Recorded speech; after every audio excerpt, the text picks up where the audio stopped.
Today's story is about two children who lived by the sea in the days of those tall ships with billowing white sails, and had quite an adventure.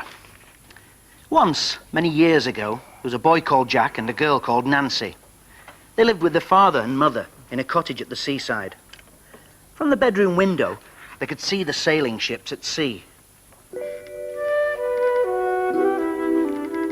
Sometimes the sailors would tell them about the strange places they'd been to. Once a sailor showed them a parrot in a cage and told them about the jungle, where it was always hot and where parrots flew about among the trees. "I wish we could go there," said Jack.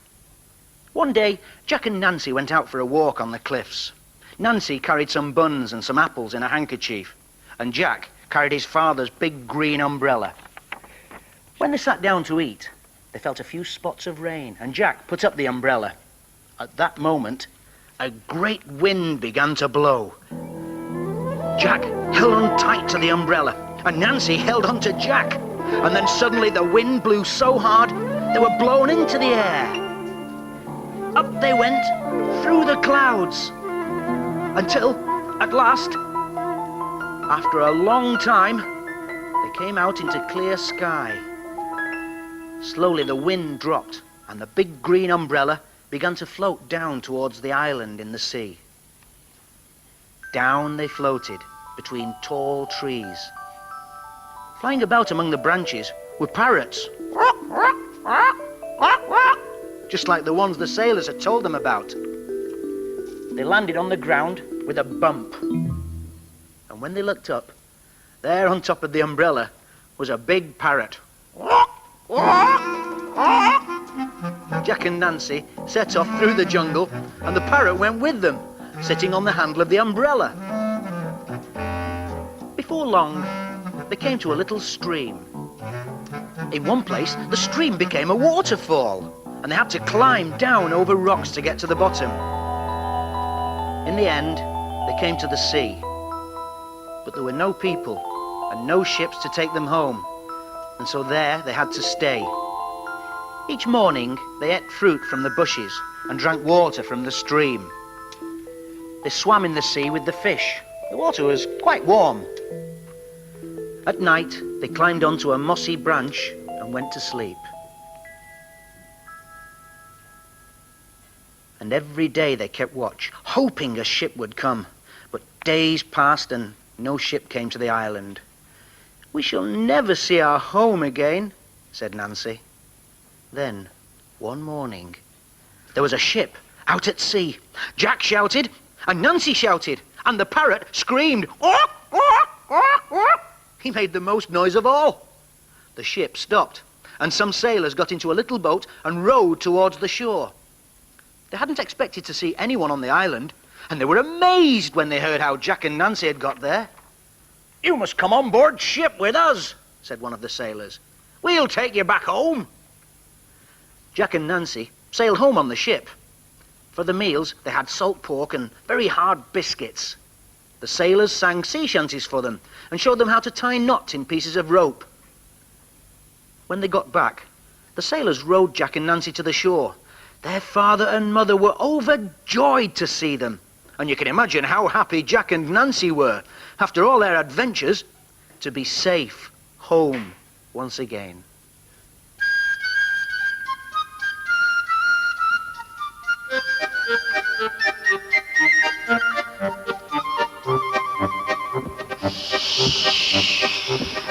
What shall we do with a drunken sailor? What shall we do with a drunken sailor? What shall we do with a drunken sailor early in the morning? Hooray, and up she rises, hooray, and up she rises, hooray, and up she rises early in the morning. Ah, Captain, put him up in the crow's nest. Put him in the crow's nest till he's sober. Put him in the crow's nest till he's sober. Put him in the crow's nest till he's sober early in the morning. Hooray, and up she rises, hooray, and up she rises, hooray, and up she rises early in the morning. How you doing up there, able seaman Humpty? Feeling any better? Ah, you soon will. Ooh, hooray. hooray, and up she rises, hooray, and up she rises, hooray, and up she rises early in the morning.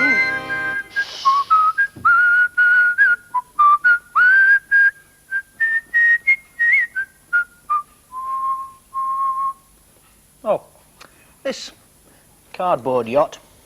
Hope it floats a bit better than Humpty's cardboard yacht, because cardboard is not always the best thing to float. Floats well at first, and then usually gets a little bit soggy.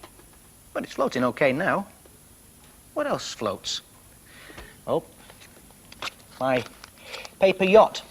Paper's always good to float. But again, after it's been in the water for a while, might just sink. But not yet. Still some float left in that. All kinds of things float. Let me see. A lump of plasticine. You think that would float? Does plasticine float? Let's find out. Oh. Well, sometimes it does and sometimes it doesn't. Rather depends on the shape. Here's a plasticine boat I've made. Do you think this might float? Hope so.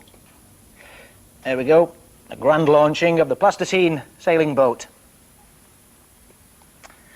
What else floats and doesn't? Well, there's corks. Cork should float. Yeah, put a sail in a cork and make a sailing boat like the yacht. That's made with a lollipop stick. And there's plastic milk bottle. That should float.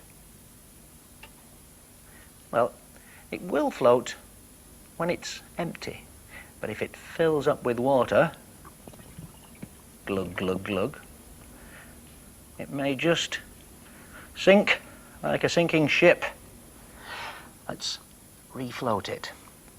Hooray, up she rises, hooray, up she rises.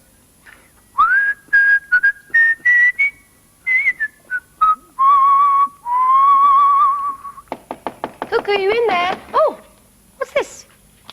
Another message? Wonder what it says. It's a tongue twister again. She sells seashells on the seashore. The shells that she sells are seashells, I'm sure. Have you heard that one? See if you can say it with me.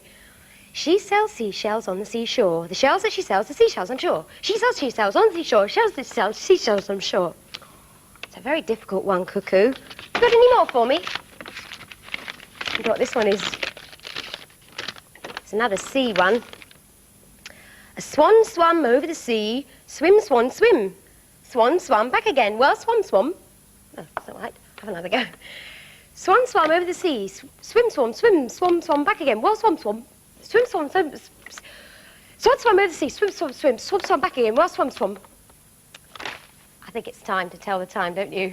Can you see what time it says on Cuckoo's clock today? The long hand's pointing straight up, so that means it's something o'clock. And the short hand's pointing to the number 9. So today the clock says 9 o'clock. Now I think I'll send these tongue twisters off as a message in a bottle to trick someone else. It's time for us to go now. Goodbye.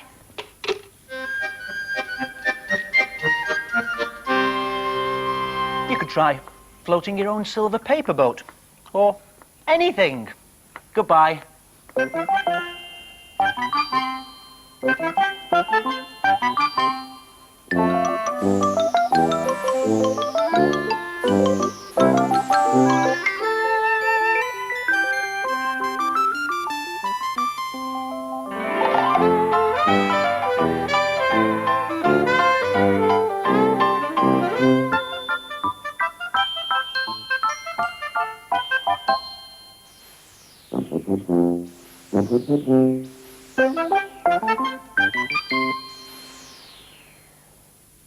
You see Liz talking about a message in a bottle there on Play School, which was a hit for the Police, and just by coincidence, it is Stuart Copeland's birthday today.